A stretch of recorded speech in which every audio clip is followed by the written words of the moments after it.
কাজ করেছে কয়েকটা জিনিস। এক, ফেরাউনের ভিতরে কাজ করেছে তার অহংকার, তার নেতৃত্ব। যখন মানুষ নেতা হয়ে যায় তখন সে আর পিছন ফিরে তাকায় না, মনে করে আমি আজীবনই নেতা ছিলাম, আজীবনই নেতা ছিলাম, কোনো সময় আমি কর্মী ছিলাম না। এইরকম একটা ভাব মানুষের ভিতরে সৃষ্টি হয়ে যায়। যারা ছোটোবেলা হালকা পাতলা থাকে তারা যখন একটু 40 পার হওয়ার পর একটু মোটা হয়, তখন কিন্তু তারা ছোটোবেলা যে হালকা ছিল এই কথা যখন বাড়িতে মা বলে, বড় বোন বলে, অথবা সমাজের কোনো মামা চাচা বলে, তুই তো তুই হালকা ছিলি রে, এখন তো মাশাআল্লাহ। লে মামা, কোন সময় আমি হালকা ছিলাম?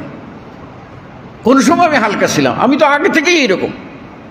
হ্যাঁ, আগে থেকে তুমি সেই নামের মানুষ, কিন্তু আগে যে হালকা ছিলা এটা তোমার মনে নাই। ঠিক মানুষ যখন নেতা হয়ে যায় তখন মানুষ কিন্তু অতীতকে ভুলে যায়, যে ভোলাটা ভুলে গিয়েছিল ফেরাউন। আর ভুলতে ভুলতে গিয়ে এমন করে দাবি করে বসলো যারা আমি তো ইলাহ, আমি তো রব, বরং রব্বুকুমুল আ'লা, তোমাদের মধ্যে তোমরা যে আল্লাহকে বলো রব, তার চেয়েও আমি বড় রব। নাউযুবিল্লাহি মিন যালিক। এটা ফেরাউনকে ধ্বংস করেছিল। কারণকে ধ্বংস করেছিল তার মাল। মাল সম্পদ এত বেশি ছিল যে মালগুলির কারণে সে ফেরাউনকে, মুসা আলাইহিস সালামকে পাত্তাই দিত না। আর আল্লাহর শাস্তি সেই কিন্তু মাটি চাপা পড়ে মাটির নিচে ধাবিত হলো, শেষ। অহংকার মানুষকে কি করে, হয় তার নেতৃত্বের অহংকার, না হয় তার কিসের অহংকার, সম্পদের অহংকার। এর সাথে যুক্ত হয় মানুষের লাঠির অহংকার। যার 10টা ছেলে আছে সে মনে করে আমার সামনে আর কে আছে। এই অহংকারগুলি মানুষকে কিন্তু ধ্বংস করে। ঠিক হামান, সে ছিল আপনার চাটুকার, চ্যামচা। এই চাটুকারিতা মানুষকে মনুষ্যত্বের নিচের দরজায় নিয়ে নামিয়ে দেয়। চাটুকারিতা এমন একটা জিনিস। তো চাটুকার আজীবন চাটুকার থাকে, ও নিজেই অন্যের পায়ে তেল মালিশ করতে থাকে, মনকে মন ঢালে দুনিয়াবি সামান্য স্বার্থের জন্য। এই চাটুকার নেতৃত্বলোভী চাটুকার, এই চাটুকারই মানুষকে নির্লজ্জ করে ফেলে, বেহায়া করে ফেলে। আর আরেকটা হলো আপনার মানুষকে ব্যস্ত করে ফেলে তার ব্যবসা বাণিজ্য। চতুর্থ হলো উবাই ইবনে খালফ, মক্কার ব্যবসায়ী ছিলেন। সেই লোকটা সলাত আদায় থেকে, আল্লাহর দিকে ধাবিত হওয়া থেকে দূরে থাকতো শুধু ব্যবসার অজুহাতে। তার দোকান খোলা রাখতে হবে, তার ব্যবসা খোলা রাখতে হবে, কিসের আল্লাহর ডাক, কিসের মুয়াজ্জিনের হাইয়া আলাস সালাহ, পরোয়া নাই। এইভাবে চলতো।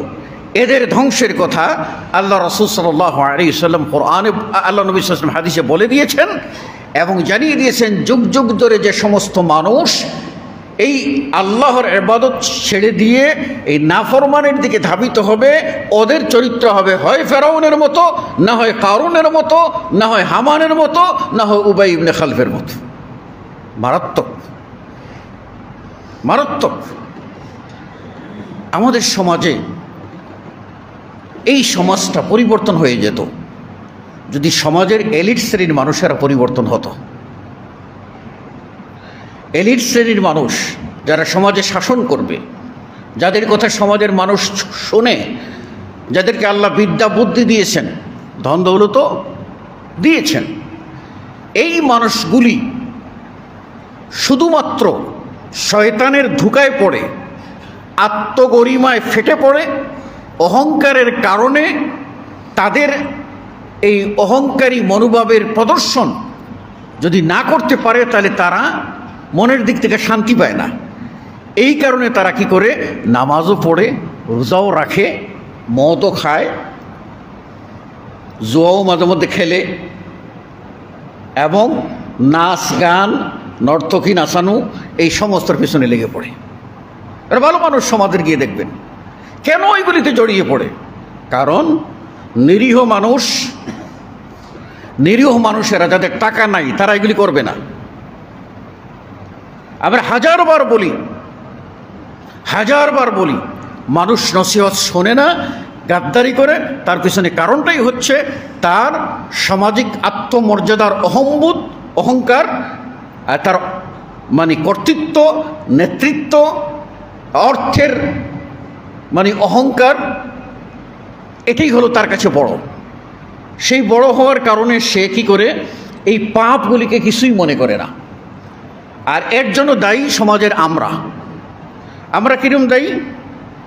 যে ওই লোকগুলি আমাদেরকে যখন দাওয়াত দেয়, আমাদেরকে যখন খাওয়ায়, আমাদেরকে যখন পড়ায়, আমাদেরকে সম্মান করে, আমাদেরকে কোনো অনুষ্ঠানে দাওয়াত দেয়, তখন আমরা জেনে শুনেও আমরা খাওয়ার লোভে ওই অন্যায়কারীকে সাপোর্ট করে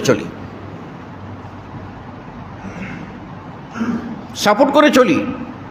আচ্ছা ধরুন তো, একজন মানুষ 40 করতেছে, 40 তো বেদাত।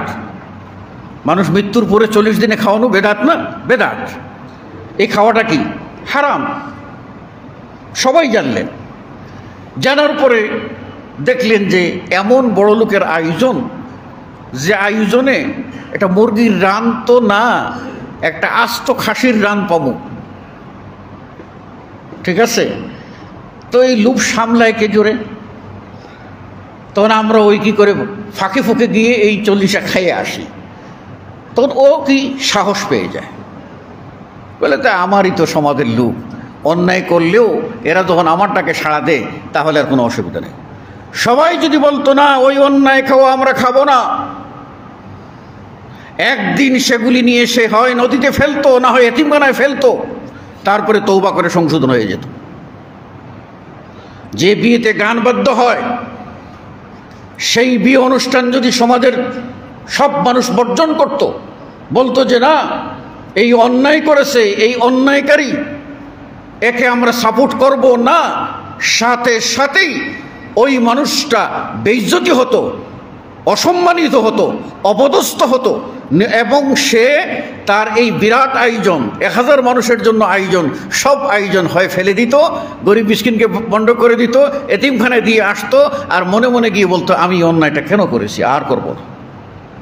তাহলে দোষ আমাদের উভয় পক্ষের আছে। এই জন্য আমাদেরকে সতর্ক সাবধান হতে হবে।